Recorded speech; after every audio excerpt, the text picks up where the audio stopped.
পার্লামেন্টের ভেতর মারামারিতে জড়িয়েছেন সরকার ও বিরোধী দলের কয়েকজন সংসদ সদস্যরা। পার্লামেন্টে এমপিদের ঘুষাঘুষি। দেশটির পার্লামেন্টে অপ্রীতিকর এই ঘটনা ঘটে। তর্ক বিতর্ক ও উত্তপ্ত বাক্য বিনিময়ের এক পর্যায়ে ঘুষাঘুষিতে জড়িয়ে পড়ে। যে সমস্ত এমপিরা সংসদে সুষ্ঠুভাবে থাকার চিন্তা ভাবনা করছিল তাদের ঘুম হারাম হয়ে গেছে। রীতিমতো সংসদে যে ঝড় তুফান চলতেছে তাতে মনে হচ্ছে আমাদের সংসদেই বিশ্বযুদ্ধ শুরু হয়ে যাবে। তো সংসদে কি হয়েছিল, কেন মারামারি হয়েছে, এটা আপনাদেরকে বুঝতে হবে। যেই আপনার পুনরুত্থান হবে রাজনীতির, সেখান দিয়ে আওয়ামী লীগ দেখবেন যে চোখের পলকে বাংলাদেশের রাষ্ট্র ক্ষমতায় চলে এসে প্রধানমন্ত্রী শেখ হাসিনার জন্য, আওয়ামী লীগের জন্য এটা কিন্তু একটা বিশাল সাফল্য। আমি তারেক রহমানকে বরঞ্চ অনুরোধ করব, আপনি আপনার কাজ চালিয়ে যান, আওয়ামী লীগকে আপনি নিষিদ্ধ করে রাখেন। আমরা দেখব এই আপনার এই সীমাহীন ব্যর্থতার ফলে কিভাবে আপনার এই নিষেধাজ্ঞা উড়ে যায়, জঙ্গিদের দেওয়া নিষেধাজ্ঞা। বিএনপি সম্ভবত আওয়ামী লীগকে নিয়ে একটু খেলতে চায়। বিএনপি যদি নতুন কোনো খেলায় ব্যস্ত হতে চায় আওয়ামী লীগকে নিয়ে, সেই খেলাটি আসলে কার জন্য লাভবান হবে, ক্ষতিকার হয়। ডক্টর ইউনূসের যে অধ্যাদেশের মাধ্যমে আওয়ামী লীগের উপর কর্মকাণ্ডের নিষেধাজ্ঞা আরোপ করা হয়েছিল, সেই অধ্যাদেশকে আইনে রূপান্তরিত করা হয়েছে। এইটা যদি প্রকৃতপক্ষে আইনে রূপান্তরিত করা হয়, একটা সময় তো আওয়ামী লীগ রাষ্ট্র ক্ষমতায় আসবে। আর আওয়ামী লীগ যদি রাষ্ট্র ক্ষমতায় আসে, তাইলে কিন্তু আওয়ামী লীগ এই আইনের ব্যবহারটা করবে। 12 এপ্রিলের পর কি হতে যাচ্ছে দেশের রাজনীতিতে? গৃহযুদ্ধের পথে কি বাংলাদেশ? গৃহযুদ্ধ কোনো সমাধান নয়, কিন্তু সরকার যেভাবে উস্কানি দিচ্ছে তাতে পরিস্থিতি নিয়ন্ত্রণের বাইরে চলে যেতে পারে এবং দেশ একটি নিশ্চিত গৃহযুদ্ধের দিকে এগিয়ে যাবে বলে আমরা মনে করছি। দর্শক, নতুন একটা নিউজ আপনাকে স্বাগতম। প্রিয় দর্শক, বাংলাদেশের মধ্যে ঘটে যাওয়া বেশ কিছু চলমান ঘটনাবলী থেকে আপনাদের সামনে কয়েকটা গুরুত্বপূর্ণ খবর নিয়ে হাজির হয়েছি, যার কিছুটা অংশবিশেষ ইতিমধ্যেই ভিডিও শুরুতেই দেখেছেন। দর্শক, ভিডিও শুরুটা দেখেই কিন্তু বুঝতে পেরেছেন যে আজকের নিউজটা ঠিক কতটা গুরুত্বপূর্ণ এবং ঠিক কোন বিষয়টাকে ইঙ্গিত করছে। তাই বলবো, যারা ভিডিওটি অন করেছেন না টেনে সম্পূর্ণ নিউজটি মনোযোগ সহকারে দেখতে থাকুন, তাহলে আজকের মূল বিষয়টা বুঝতে পারবেন। তো দর্শক, আর দেরি না করে চলুন দেখে আসবো আজকে সেই কাঙ্ক্ষিত ভিডিওগুলো। তবে তার আগে বলবো, যারা এখনো চ্যানেলটি সাবস্ক্রাইব করেননি, অবশ্যই চ্যানেলটি সাবস্ক্রাইব করে পাশে থাকা বেল আইকনটি ক্লিক করে দিন। আর যারা ইতিমধ্যেই চ্যানেলটি সাবস্ক্রাইব করে রেখেছেন তাদেরকে অসংখ্য ধন্যবাদ। তো চলুন দর্শক, ভিডিওটিতে একটি লাইক দিয়ে আমরা ধারাবাহিকভাবে সবগুলো ভিডিওর আলোচনা দেখে আসি। সবগুলো কিন্তু অচিরে ব্যাকফায়ার করবে এবং সেই যেই আপনার পুনরুত্থান হবে রাজনীতির, সেখান দিয়ে আওয়ামী লীগ দেখবেন যে চোখের পলকে বাংলাদেশের রাষ্ট্র ক্ষমতায় চলে এসে প্রধানমন্ত্রী শেখ হাসিনা। এইটা কিন্তু এখন অটোমেটিক হয়ে যাচ্ছে এবং আমি যেটা আগে বলেছি যে যেই হারে যেই পথে আপনার ইউনূস গেছে, সেই পথে তারেক রহমান যাবে। এবং আমি দেখবেন আমার কথার মধ্যে আমি কিন্তু কোনো ভবিষ্যৎবাণী করি না। আমি একটাই কনসিস্টেন্ট কথা বলেছি যে বাংলাদেশের অর্থনৈতিক সমৃদ্ধি আনার জন্য আওয়ামী লীগের এবং এই মুহূর্তে শেখ হাসিনার কোনো বিকল্প বাংলাদেশের মানুষের কাছে নাই। যত তারা বিএনপিকে দিয়ে প্র্যাকটিস করবে, আপনার ইউনূসকে দিয়ে প্র্যাকটিস করবে, তাদের মূল ভাইটাল ফোর্স যেটা রাষ্ট্রের অর্থনীতি, সেটা কিন্তু দিন দিন আপনার শুকিয়ে যাবে, অর্থাৎ রক্ত শুকিয়ে যাচ্ছে। বাঙালি কিন্তু টের পেতে শুরু করেছে এবং দুর্ভিক্ষ হানা দিতে পারে। কে এই জায়গা থেকে কে সাহস করবে এখান থেকে বাংলাদেশকে উদ্ধার করতে? শেখ হাসিনা ছাড়া তো আর কাউকে দেখি না। বাকি যারা সাহস করবে ওগুলো চুরি ডাকাতি করতে আসবে, যেভাবে ইউনূস এসেছিল। প্রথম কথা হলো যে আসলে আমাদের রাষ্ট্রের অতি সৌভাগ্য হলো যে শেখ হাসিনা ছিল, আর অতি দুর্ভাগ্য হলো যে শেখ হাসিনাকে রাষ্ট্রটা ঠিকমতো সম্মান করতে পারলো না। জুনায়েদ সাকিব তার দলের নেতৃত্ব ছাড়ছেন। জুনায়েদ সাকিব দলে আর কেউ আছে বলে আমরা জানি না, কিন্তু উনি যদি ছাড়েন তাহলে দলের কে থাকবে তার? দেখুন, এই জুনায়েদ সাকিব ছেলেটা বাংলাদেশের রাজনীতিতে একেবারে একটা নিকৃষ্ট শ্রেণীর ক্যান্সার হিসাবে আবির্ভূত হয়েছিল। এই যখন এখন মন্ত্রী হয়ে টাকা পয়সার সন্ধান পেয়ে গেছে, যার জন্য কিন্তু ওদের এসব রাজনীতি করা, দল করা। তো এখন কি আর দল করবে? ও তো মানে ওইটা ধরে রাখতে পারছে না, ও তো টাকা চুরিতে এখন ব্যস্ত। এই ধরনের আপনার এই ছেলে মেয়েগুলোকে এদেরকে ভবিষ্যতে যথাসময়ে এদেরকে সঠিক ট্রিটমেন্ট দিতে হবে। তবে এদেরকে নিয়ে এখন আর আমাদের সময় নষ্ট করে লাভ নাই। এরা অলরেডি কিন্তু আপনার 24-এর জঙ্গি উত্থান ব্যর্থ হওয়ার সাথে সাথে এই আন্দালি পার্থ বলেন, জুনায়েদ সাকিব, কিংবা ওই যে আপনার বিকাশ নূর, তারপরে আপনার ওই যে অত্যন্ত নিকৃষ্ট মানের একটা খাটাস মুসা শমশেরের ছেলে ববি হাজ্জাজ, এগুলো অলরেডি ইতিহাসের আস্থা করে চলে গেছে। এগুলোর আর কোনো উত্থান আপনি দেখবেন না। বাংলাদেশে জামাত ইসলামী তার শ্রেষ্ঠ সূর্যবীর্যের সময় এখন কাটাচ্ছে। এইখান থেকে আপনি তাদের আর 1 ইঞ্চি কোনো উন্নতি দেখবেন না। কিন্তু এদের পরিণতিটা হবে হলো বাংলাদেশের রাজনীতি এবং অর্থনীতি থেকে এরা হারিয়ে যাবে। আওয়ামী লীগ ক্ষমতায় আসলে এই অতি গুরুত্বপূর্ণ কাজটা করতে এখন বাধ্য হবে। এখন এমন নয় যে এটা আর অপশনের মধ্যে নাই। এটা এখন আপনার একটা ম্যান্ডেটরি একটা পবিত্র দায়িত্ব হিসাবে প্রধানমন্ত্রী শেখ হাসিনার কাঁধে চেপে বসেছে। উনি হয়তো কাজটা পছন্দ করবেন না, কারণ বঙ্গবন্ধু থেকে শেখ হাসিনা আমরা যদি তাদেরকে বিশ্লেষণ করে দেখি, তারা সবসময় চেয়েছিলেন যে মুক্তিযুদ্ধে যেই শক্তিটা পরাজিত হয়ে গেছিল তারা বাংলাদেশে থাকুক, বসবাস করুক। কিন্তু দেখা গেছে যে এরা ততটুকুতে সন্তুষ্ট না। এরা দেশটাকে আপনার দখল করবে, পাকিস্তানকে পুনরুজ্জীবিত করবে, এবং এটার জন্য ওরা একটা মাত্র অস্ত্র ব্যবহার করে, সেটা হলো ভারতের সাথে আপনার যে কোনো ধরনের সহযোগিতা যদি আওয়ামী লীগ করে, সেটা হয়ে গেল দেশ বিক্রি। আর ওরা এসে যদি সত্যিকারের দেশও বিক্রি করে দেয়, তখন কিন্তু বাংলাদেশের মানুষ কিছু বলে না। এই যে বাংলাদেশের মানুষের আমেরিকার কাছে বিক্রিটাকে নিয়ে কেউ কিছু বলে না, কিন্তু ফোবিয়াটা হচ্ছে ভারত। প্রতিটা জিনিসই কিন্তু আমাদের মুক্তিযুদ্ধের চেতনার সাথে সম্পৃক্ত। অর্থাৎ জঙ্গিরা যে একটা ইসলাম ধর্মকে ব্যবহার করে আপনার ভারতের বিরুদ্ধে এবং বাংলাদেশে বসবাসরত হিন্দুদের মধ্যে বিরুদ্ধে যে সাম্প্রদায়িক ঘৃণাটা ছড়িয়ে দিয়েছে, সেই ঘৃণা কিন্তু আবার আওয়ামী লীগেরও একটা বড় অংশ আক্রান্ত। অর্থাৎ আমি 2-1 দিন আগে একজনের সাথে এই ভারতের কাছে বাংলাদেশ বিক্রি নিয়ে তর্ক করছিলাম, কিন্তু আমি অত্যন্ত বিরক্ত হচ্ছিলাম। কারণ হলো যে তর্কটা ওরা করে, এটা কিন্তু আপনার বাস্তবতার কোনো নিরিখে আপনি কোনো কিছু প্রমাণ করতে পারবেন না। আমাদের কাজ হলো প্রথম সুযোগেই এই যে একটা ন্যারেটিভ ওরা দাঁড় করিয়েছে যে ভারতের সাথে সহযোগিতা করা বা ভারতের সাথে স্বাভাবিক সম্পর্ক রাখা, আওয়ামী লীগ যদি সেটা করে, এটা ভারতের কাছে বাংলাদেশ বিক্রি, বাংলাদেশের সার্বভৌমত্ব দিল্লির কাছে বিক্রি, এই ন্যারেটিভটাকে জনে জনে জনে জনে আপনার খণ্ডন করে এইটা বাংলাদেশের বুক থেকে কবর দিয়ে দেওয়া, এইটা হলো বাংলাদেশের মুক্তিযুদ্ধের পক্ষের শক্তির জন্য একমাত্র এবং প্রধান যদি আপনার রাজনৈতিক এজেন্ডাগুলো থাকে, পদ্মা ব্রিজ বানানো, নো মোর এনিমোর এজেন্ডা, আপনার এই এজেন্ডাটা যদি এইটাই এজেন্ডা যে বাংলাদেশে স্বাধীনতা যুদ্ধের মুক্তিযুদ্ধের পক্ষের শক্তি ভারতের সাথে সম্পর্ক রক্ষা করলে এটাকে যে দেশ বিক্রি হিসাবে মানুষের যে মগজ ধোলাই করে ফেলেছে, এই প্রতিটা মগজকে আপনার একেবারে সাবানের পানি দিয়ে ধুয়ে পরিশুদ্ধ করা, এইটাই হলো এই বাংলাদেশের মুক্তিযুদ্ধের পক্ষের শক্তির প্রথম এবং প্রধান রাজনৈতিক এজেন্ডা, এবং এটাতে হাত দিতেই হবে। এই মগজ ধোলাইয়ের মাধ্যমে ওরা বাংলাদেশের যে পরিমাণ ক্ষতি করেছে, আজকে যে বাংলাদেশের আপনার এত ক্ষতি হয়ে যাচ্ছে, মানুষ এত বড় দুর্দশায় পড়েও মানুষ কোনো কিছু বলছে না, সবকিছুর মূলে কিন্তু ওদের ওই এজেন্ডাটা বাস্তবায়নের সাফল্য, যে ভারতের সাথে মুক্তিযুদ্ধের যে সম্পর্ক, ঐতিহাসিক সম্পর্ক, সেইটাকে আপনার ভারতের কাছে দেশ বিক্রি হিসাবে সকল শ্রেণীর মানুষের কাছে খাওয়াই ফেলতে পারার যে সাফল্য, সেই সাফল্যটা, যার কারণে বাংলাদেশের সব ধরনের আজকের অধঃপতন। এই জায়গা থেকে বের হতে হলে প্রতিটা মগজকে কিন্তু ধুয়ে ওই জায়গা থেকে, ওইটা কিন্তু ওদের বিশাল সাফল্য, এবং এটার উপর যথেষ্ট আমাদের রিসোর্স, মেধা, প্রজ্ঞা আপনার খরচ করে এই জায়গা থেকে বাংলাদেশের মানুষকে, নিরীহ মানুষগুলোকে বের করে নিয়ে আসতে হবে। তো এই অবস্থায় আওয়ামী লীগের চেয়ে মসৃণ এবং আপনার উন্মুক্ত পথ বাংলাদেশের কোন রাজনৈতিক দলের সামনে আছে? আমি তো দেখি না। আওয়ামী লীগের যে নিষেধাজ্ঞার বিষয়টা, যে অধ্যাদেশের মাধ্যমে, যে আদেশের মাধ্যমে যেটা করা হয়, সেটা সংসদে তারা বাতিল করে নাই, এটা পর্যালোচনায় নিয়ে যাচ্ছে। যারা সংসদে এখন আছেন সবাই কিন্তু আওয়ামী লীগকে কিন্তু নিষিদ্ধ চায়, তারা আওয়ামী লীগকে সুযোগ দিতে চায় না। এই যে এতদিন একটা অবৈধ আদেশ ছিল, পার্লামেন্টে এটা বিল আকারে যদি পাস হয়, তখন তো অন্য একটা মেধা থাকবে এই আদেশের মাধ্যমে। দেখুন বাড়ি ভাই, আমি চাই না তারেক রহমান আওয়ামী লীগের উপর নিষেধাজ্ঞা প্রত্যাহার করুক। আওয়ামী লীগের উপর এই যে নিষেধাজ্ঞা, এইটা সময়ের স্রোতে আপনার উল্টে যাবে। আর বিএনপি যদি এখানে কোনো ভূমিকা রাখে, এরা সারা জীবন বলে বেড়াবে যে আমরা এই কাজটা করেছি। বিএনপি কোনো ধরনের সক্ষমতা নাই, বাংলাদেশের কোনো ধরনের সক্ষমতা নাই। তারা সবসময় বলে যে ৭৫ পরে যে সব রাজনৈতিক কর্মকাণ্ডে নিষেধাজ্ঞা দেওয়া হলো, জিয়া ক্ষমতায় আসার পরে যে সবাইকে লাইসেন্স দিল, সেটা বলে এখনো তারা আওয়ামী লীগ জিয়াই তাদেরকে পুনর্জীবন করেছিলেন। আমি চাই না বিএনপি আরেকবার এই ধরনের কোনো কথা বলার সুযোগ পাক।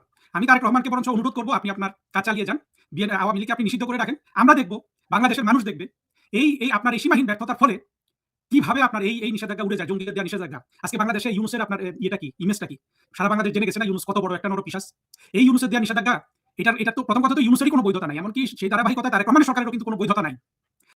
আওয়ামী লীগ যে ফিরে আসবে, দেখেন বাংলাদেশের রাজনৈতিক ময়দানে তারা রাজনৈতিক কর্মকাণ্ড করবে, সক্রিয় হবে, এবং একটা সময় তারা আবার রাষ্ট্র ক্ষমতায় যাবে। নেতৃত্বে কে থাকবেন সেটা মুখ্য বিষয় না, কিন্তু আওয়ামী লীগ নামক যে রাজনৈতিক দলটা, এই দলটা যে রাজনীতিতে ফিরে আসবে এবং আবার রাষ্ট্র পরিচালনার দায়িত্ব তারা নেবেন বা পাবেন, এই বিষয়টা কিন্তু বিশ্বাসের কিছু না, যে হ্যাঁ এটা আমার বিশ্বাস, আপনার বিশ্বাস, অমুক তমকের বিশ্বাস, এরকম না। বিশ্বাসের কিছু না, এটা হচ্ছে বাস্তবতা। আমরা খুব সহজভাবে বুঝতে পারি যখন বিরোধী পক্ষ এটা বলেন যে এটাই বাস্তবতা, আওয়ামী লীগ ফিরে আসবে। আদৌ এটা বাস্তবতা, এখানে বিশ্বাসের কিছু নয়। দেখেন, আমি আপনাদেরকে আজকে যে গুরুত্বপূর্ণ একটা তথ্য দেব, সেই তথ্যটা প্রকৃতপক্ষে আমাদেরকে ভাবায় এবং ভাবাবে পরবর্তীতে এটার যে কত ধরনের ব্যবহার বা প্রয়োগ হতে পারে, সেই বিষয়টা নিয়েও কিন্তু আমরা এখনই চিন্তিত। যেমন ধরেন আওয়ামী লীগ 2008 সালের 9 সালের নির্বাচন করে তারা একটানা 15 বছর 7 মাস রাষ্ট্র ক্ষমতায় থাকছেন। বর্তমান সরকার সেই ধারাবাহিকতা বজায় রাখতে পারেন। বর্তমান সরকারও তো 2/3 আসন নিয়ে সরকার গঠন করছেন। এখন তারপরও আওয়ামী লীগ বিরোধী দল, আওয়ামী লীগ রাজপথে থাকবে বা সরকারের বিরোধিতা করবে বলে কথা, সেরকম হবে কিনা বলতে পারি না। তবে বর্তমান সরকারের পক্ষ থেকে যে আওয়ামী লীগকে দীর্ঘদিন রাজনীতির বাইরে রাখার একটা চেষ্টা আমরা দেখতেছি, বা সেরকম হতে পারে বলে আমরা সন্দেহটা করতেছি। যেমন ধরেন আওয়ামী লীগের কর্মকাণ্ডের উপর নিষেধাজ্ঞা আরোপ করছে কে? বাটপাড়িনুস সরকার। সেটাকে আইনের মাধ্যমে করছেন না, আইন আদালতের মাধ্যমে করেন নাই, করছেন অধ্যাদেশের মাধ্যমে, নির্বাহী আদেশ, মানে নির্বাহী প্রধান, হ্যাঁ বাটপাড়িনুস, তিনি একটা অধ্যাদেশ দিয়ে দিলেন, আওয়ামী লীগের কর্মকাণ্ড নিষিদ্ধ করা হলো, ছাত্রলীগকে নিষিদ্ধ করা হলো।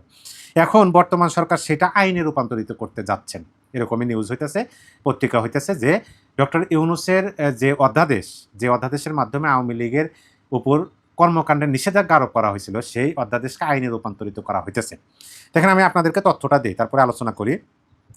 আওয়ামী লীগের কার্যক্রম নিষিদ্ধ করতে অন্তর্বর্তী সরকারের জারি করা সন্ত্রাসবিরোধী অধ্যাদেশকে আইনে রূপান্তর করতে যাচ্ছে বিএনপি সরকার। অধ্যাদেশটি সংশোধন করে শাস্তির বিধানও যুক্ত করার প্রস্তাব করা হয়েছে। মানে বিষয়টা হলো কি, যে আওয়ামী লীগের কর্মকাণ্ড নিষেধাজ্ঞা জারি করা হয়েছে, অধ্যাদেশ দেওয়া হয়েছে, কিন্তু তারা যদি তারপরে সেই নিষেধাজ্ঞা অমান্য করে কর্মকাণ্ড করেন, সেটার পরিপ্রেক্ষিতে আইন অনুযায়ী কোনো শাস্তির বিধান নাই। মানে ডক্টর ইউনূস সেটা করতে পারেন না বা করেন নাই। এখন এই বর্তমান সরকার, তারেক রহমান সরকার, সেইটাকে আইনে রূপান্তরিত করতে যাচ্ছেন এবং সেইটার মানে কেউ যদি এই যে বিধিনিষেধ মেনে রাজনৈতিক কর্মকাণ্ড করেন তাইলে তাকে শাস্তির আওতায় আনা হবে, এটা আইনে রূপান্তরিত হবে। এখন এখানে প্রশ্ন আসতে পারে যে যখন আওয়ামী লীগকে নিষেধাজ্ঞার কথা বলা হলো, তখন তো সরকারের পক্ষ থেকে, সরকার কি তখন, এখন যে সরকার দল আছে এই দলের পক্ষ থেকে বলা হলো যে না, আমরা কোনো রাজনৈতিক দলের নিষেধাজ্ঞার পক্ষে না, একটা রাজনৈতিক দলের ভাগ্য নির্ধারণ করবে দেশের জনগণ, আমরা নিষিদ্ধ করার কারা, দেশের জনগণ সেটা নির্ধারণ করবে ভোটের মাধ্যমে যে এই দলকে রাজনীতি করতে পারবে কি পারবে না। ঠিক আছে, সেই কথা যখন তিনি বলছেন আওয়ামী লীগকে যখন নিষিদ্ধ করা হলো তখন তাদের সেরকম কুরুক্ষেপ আমরা দেখলাম না, একেবারে নীরব সমর্থন দিয়ে গেলেন। একটা পর্যায়ে তারা অন্তর্বর্তী সরকারকে সাধুবাদই জানালেন যে হ্যাঁ, উপযুক্ত কাজ হয়েছে। তারপরে আমরা দেখলাম যে এই সরকার বলতেছেন যে আমরা গণতন্ত্রে বিশ্বাস করি, দেশ চলবে আইন অনুযায়ী। এখন গণতন্ত্রে বিশ্বাস মানে কি? গণতন্ত্র মানে কি? সকল দলের অংশগ্রহণ হতে হবে, এটা বলতেছেন। আইনের প্রয়োগ বলতেছেন এবং ভোটের সময় আওয়ামী লীগের ভোটারদেরকে টানার জন্য, আওয়ামী লীগের ভোটারদের ভোট পাওয়ার জন্য কত রকমের আশ্বস্ত করা হয়েছে। আমরা সেটার পার্শ্ব প্রতিক্রিয়া বা সেটার প্রতিফলন দেখছি।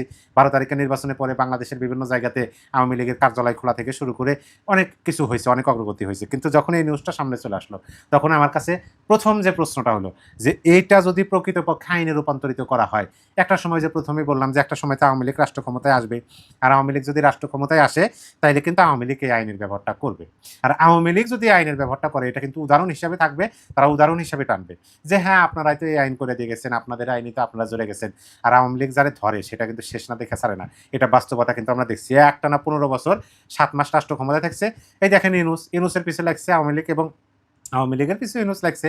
ইউনূসের পরিণতি কি হয় সেটা আমরা পরবর্তীতে দেখতে পারবো। দেখেন, তার আগে আমরা এখানে কি বলা হয়েছে সে বিষয়টা আমরা একটু জানার চেষ্টা করি। আইনে বলা হয়েছে নিষিদ্ধ সংগঠন এসব কার্যক্রম পরিচালনা করলে 4 থেকে 14 বছর কারাদণ্ড হতে পারে, নিষিদ্ধ সংগঠন যদি এসব কার্যকলাপ করে। তবে অধ্যাদেশে বলা হয়নি কার্যক্রম নিষিদ্ধ সংগঠন সভা সমাবেশ করলে কি শাস্তি হবে। ফলে এতদিন আওয়ামী লীগের কার্যক্রম নিষিদ্ধ থাকলেও নিষেধাজ্ঞা অমান্য করার শাস্তির বিধান ছিল না। মানে কোনো সংগঠন বা রাজনৈতিক দলকে যদি নিষিদ্ধ করা হয় তাহলে তার সর্বনিম্ন আপনার 4 থেকে 14 বছর কারাদণ্ড হতে পারে, কিন্তু কর্মকাণ্ড নিষিদ্ধের কোনো শাস্তির বিধান ছিল না। এখন অন্তর্বর্তী সরকারের অধ্যাদেশগুলোর বিষয়ে মন্ত্রণালয়ের মতামত দিয়েছে সংসদের বিশেষ কমিটি। সন্ত্রাস বিরোধী অধ্যাদেশটি সংসদে পাশের সুপারিশ করেছে স্বরাষ্ট্র মন্ত্রণালয়। মন্ত্রণালয়ের মতামতে বলা হয়েছে কার্যক্রম নিষিদ্ধ সত্তা কার্যক্রম পরিচালনা করলে সাজার বিধান নেই অধ্যাদেশে, সাজার বিধান যুক্ত করা যেতে পারে, মানে এটা সুপারিশ করছে আর কি। অবশ্য কী ধরনের সাজার বিধান যুক্ত করা হবে এ বিষয়ে স্বরাষ্ট্রমন্ত্রী সালাউদ্দিন আহমেদের বক্তব্য জানতে পারা যায়নি। তবে সরকারি সূত্র জানিয়েছে নিষিদ্ধ সংগঠনের জন্য আইনের 16 ধারায় যেসব সাজার বিধান রয়েছে সেগুলো প্রযোজ্য হবে কার্যক্রম নিষিদ্ধ সংগঠনের জন্য। আওয়ামী লীগ এ ব্যাপারে দলীয়ভাবে মন্তব্য করতে চায় না বলে জানিয়েছেন সভাপতিমণ্ডলীর সদস্য ও সাবেক মন্ত্রী আব্দুর রহমান। তিনি অবশ্য খুব গুরুত্বপূর্ণ কথা বলছেন কিছু, জনাব আব্দুর রহমান। তবে তিনি এ বিষয়ে বলেছেন যা করার জনগণই করবে। দল নিষিদ্ধ হওয়া ও কার্যক্রমে নিষেধাজ্ঞা আওয়ামী লীগের জন্য নতুন নয়, অতীতে এমন বিপর্যয় মোকাবেলা করেছে আওয়ামী লীগ।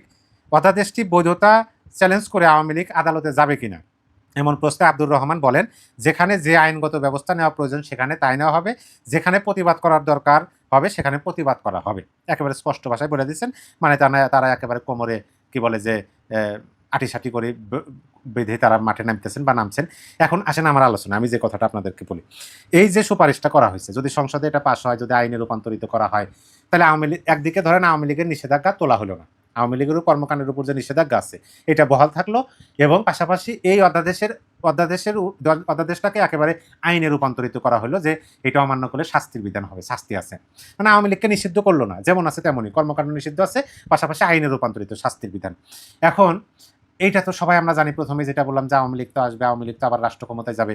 এখন এইটা যদি আইনে রূপান্তরিত করা হয় তাইলে আওয়ামী লীগ কি এটার ব্যবহার করবে না ভবিষ্যতে? আপনি যেভাবেই বলুন না কেন, যে যার সাথে যত প্রকার যত ধরনের যতভাবেই বিরোধিতা করুক না কেন, বাংলাদেশের একটা দলের বিরোধিতা আর একটা দল, দুইটা বড় রাজনৈতিক দল আওয়ামী লীগ বিএনপি, বিএনপির বিরুদ্ধে আওয়ামী লীগ, আওয়ামী লীগের বিরুদ্ধে বিএনপি, এটা সবাইকে মানতে হবে এবং এটা সত্য কথা। আর এই যে মাঝখানে যে চুনোপুটিগুলো একসময় দেখা যাবে যারা নাই বা নিশ্চিন্নরা হয়ে যেতে পারেন যদি আদর্শ পরিবর্তন না করেন, এরা ধর্তব্যের মধ্যে আসবে না, 3-4 নম্বরে থেকে যাবে। ওই দেখবেন যে জাতীয় পার্টি তারা আবার তৃতীয় অবস্থানে চলে আসবে, এটা বাস্তবতা। যদি মানে সেরকমভাবে আইনের শাসন অনুযায়ী সঠিকভাবে নিরপেক্ষ এবং অংশগ্রহণমূলক একটা নির্বাচন হয়, তাইলে আওয়ামী লীগ যদি রাষ্ট্র ক্ষমতায় আসে তখন তো এই আইনটা আওয়ামী লীগ উদাহরণ হিসাবে ব্যবহার করবে। যেমন ধরেন জনাব তারেক রহমানের বিরুদ্ধে মামলা ছিল, সেই মামলাটা কে কারা করছিলেন? অন 11 সরকার, রিয়াজউদ্দিন ফখরুদ্দিন সরকার করছিলেন। সেইটা কিন্তু উদাহরণ হিসেবে আওয়ামী লীগ 15 বছর 7 মাস টানছেন। এখন এখানে প্রশ্ন আসতে পারে, তাইলে বাটপার ইউনূস সরকার তো আওয়ামী লীগের কর্মকাণ্ডের উপর নিষেধাজ্ঞা আরোপ করছেন, সেইটা বর্তমান সরকার উদাহরণ হিসেবে টানবেন না? সেটার উদাহরণ হিসেবে যদি বর্তমান সরকার টানেন, তাইলে কিন্তু এখানে হিতে বিপরীত হবে। কিভাবে হিতে বিপরীত হবে? যে বাটপার ইউনূস সরকার তো দেশটাকে একেবারে অন্ধকারের দিকে ধাবিত করে দিয়ে গেছে এবং দেশের মানুষের যে মৌলিক চাহিদা, 5টি মৌলিক চাহিদা, এই মৌলিক চাহিদার উপর আঘাত হানছে। মানুষ খুব ভালোভাবে বুঝতে পারতেছেন। এখন সেই সরকারের বেআইনি অধ্যাদেশ, যেমন বর্তমান সরকারের মাননীয় স্বরাষ্ট্র উপদেষ্টা কিন্তু সংসদে বলছেন যে একেবারে জাতির সাথে প্রতারণামূলক অধ্যাদেশ দিচ্ছেন। তাইলে একটা অধ্যাদেশকে যখন এইভাবে বলবেন, বাকি অধ্যাদেশগুলো কিন্তু সেই কাতারেই পড়ে যায়। তাইলে এইগুলোর উদাহরণ যখন বর্তমান সরকার টানবেন, তখন বাটপার ইউনূসের অপকর্মের দায়টা কিন্তু বর্তমান সরকারের ঘাড়ে এসে পড়বে, এটা বাস্তব কথা। আর আওয়ামী লীগ রাজপথে থাকলে অন্য কোনো রাজনৈতিক দলের সাথে অন্তত বাংলাদেশের প্রেক্ষাপটে তুলনা করা কতটুকু ঠিক, সেটাও কিন্তু বাংলাদেশের মানুষ খুব ভালোভাবে জানে। আর বাংলাদেশে আওয়ামী লীগ হচ্ছে রাজপথের সেই শক্তিশালী একটা রাজনৈতিক দল এবং শক্তিশালী ভূমিকা তারা পালন করতে পারেন। অনেকে তো এরকমভাবে বলেন যে সারাটা জীবন আওয়ামী লীগের রাজপথেই থাকা উচিত, বিরোধী দলে থাকা উচিত। কেন এটাও বলেন? এই জন্য যে সরকার দলকে তারা সোজা পথে রাখতে চান, একেবারে সটাং করে রাখতে পারেন। তাইলে আওয়ামী লীগকে রাজপথে রেখে ওইরকম দীর্ঘ ক্ষমতায় থাকা, এই স্বপ্নটা দেখা পরিপূর্ণ যৌক্তিক বলেও মনে হইতেছে না। তাইলে অতি দ্রুত ক্ষমতা ছাড়তে হবে এবং আওয়ামী লীগ আবার ক্ষমতায় আসবে। আর এইটা যদি আইন করা হয়, এটা আওয়ামী লীগ ব্যবহার করবে। কাদের বিরুদ্ধে ব্যবহার করবে? বর্তমান সরকারের দল যারা আছেন তাদের বিরুদ্ধে তো ব্যবহার করবেন, ইউনূসের বিরুদ্ধে ব্যবহার করবেন, এটাই বাস্তবতা। আর আওয়ামী লীগ তো বলা হয় তারা এইটা সেটা কি ফ্যাসিবাদ, এক নায়কতন্ত্র, মানে সেইটা যদি এরকম মানে এগুলা করা, মানে আমার কাছে মনে হয় আওয়ামী লীগ কারো সুযোগ করে দেওয়া, যে আওয়ামী লীগ এটা করবে এবং ভবিষ্যতে নিজেদের বিরুদ্ধে এটা প্রয়োগ হতে পারে। প্রিয় দর্শক, আপনি আপনার মূল্যবান মতামত কমেন্ট বক্সে লিখে জানিয়ে দিতে পারেন। তবে কথা কিন্তু ওইটাই আমার কাছে খুব ভালো লাগছে, যে আওয়ামী লীগের সভাপতিমণ্ডলীর সদস্য এবং সাবেক মন্ত্রী জনাব আব্দুর রহমানের কথাটা ভালো লাগছে, যে এই বিষয়ে যা করার জনগণই করবে এবং দল নিষিদ্ধ হওয়া ও কার্যক্রমে নিষেধাজ্ঞা আওয়ামী লীগের জন্য নতুন কিছু নয়, পুরাতন কিছু। এরকম পরিবেশের মধ্যে আওয়ামী লীগ অতীতেও পড়ছে এবং যেখানে যে ব্যবস্থা নেওয়া উচিত, যেখানে যে প্রতিরোধ করা উচিত, তারা সেটাই করবে। এটা স্পষ্ট বার্তা। বর্তমানে আমাদের দেশে যে তারেক রহমান নিজেকে স্বাধীনতা মহান মুক্তিযুদ্ধের পক্ষের ব্যক্তি হিসেবে দাবি করেন, ৭১কে ধারণ করে দাবি করেন, অথচ তার নেতৃত্বে চলা ওই সংসদে ৭১-এর কুখ্যাত রাজাকার ১৫০০ সাধারণ নিরীহ বাঙালিকে, আমার হিন্দু ভাই বোনদেরকে যে হত্যা করেছে, সেই এটিএম আজহার প্রতিনিধিত্ব করে সংসদে দাঁড়িয়ে দারাজ কণ্ঠে তারা বলে ৭২-এর সংবিধান মানি না, ওই সংবিধান এই জেনারেশন চায় না। রাজাকারের বাচ্চা, রাজাকারের উত্তরসূরিরা বলে এই জেনারেশন ওই সংবিধান চায় না। আজকে তারা সেই সন্তানদের নিয়ে এই সংসদ চলতেছে, একের পর এক ৭১ মুক্তিযুদ্ধকে ছোট করে সেখানে মূলত আমাদের মুক্তিযোদ্ধাদেরকে উল্টো তাদের দোষ, তারা রাজাকারদের হত্যা করেছে, তারা বাংলাদেশ স্বাধীনতার জন্য অবদান রেখেছে। আজকে এই তারেকের সরকারের স্বরাষ্ট্রমন্ত্রী বলে যারা সেদিন রাজাকারকে হত্যা করেছে তাহলে তাদেরও বিচার করতে হবে, কারণ যে পুলিশ বিচার করতে হইলে মুক্তিযোদ্ধাদেরও বিচার করতে হবে। আজ কোথায় সংসদে বীর মুক্তিযোদ্ধা ফজলুর রহমান কাকা? আজকে সংসদের যে স্পিকার, তিনি একজন বীর বিক্রম বঙ্গবন্ধু কর্তৃক খেতাবপ্রাপ্ত বীর মুক্তিযোদ্ধা। তিনি অবশ্যই তাদের অবদানের জন্য আমরা অনুগত, তাদের শ্রদ্ধা জানাই। সেই শ্রদ্ধার সাথে বলতে হয়, তাদের সামনে কি করে সংসদের মধ্যে রাজাকারগুলা মুক্তিযোদ্ধাদের বিচারের বিষয়ে কথা বলে, রাজাকারের বাচ্চাগুলা মুক্তিযোদ্ধাকে ৭১কে ছোট করে কথা বলে, ৭২-এর পবিত্র সংবিধানকে হেয় করে কথা বলে, বাংলাদেশের মানচিত্র ভূখণ্ড নিয়ে আজকে এই সংসদে ৭১কে শ্রদ্ধা জানানো হয় না, জাতীয় সঙ্গীতের সময় দাঁড়িয়ে শ্রদ্ধা জানানো হয় না, ৭২-এর সংবিধানের উপর শ্রদ্ধা জানানো হয় না, মুক্তিযোদ্ধাদের উপর শ্রদ্ধা জানানো হয় না, তাও আবার একজন বীর বিক্রমের সভাপতিত্বে। আজকে কোথায় ফজলুর রহমান সাহেবের মতন বীর মুক্তিযোদ্ধারা? কেন এর বিরুদ্ধে তারা প্রতিবাদ করছে না? তো দর্শক, দেখলেন আজকের সবগুলো ভিডিও। আর এই ভিডিওগুলো সম্পর্কিত যদি কোনো তথ্য বা মতামত থাকে তাহলে তো অবশ্যই কমেন্ট করে জানিয়ে দিন। এতক্ষণ সাথে থাকার জন্য ধন্যবাদ। নিউজটি শেষ করছে এখানেই, ফিরছে আগামী ভিডিওতে নতুন কোনো টপিক নিয়ে। আল্লাহ হাফেজ।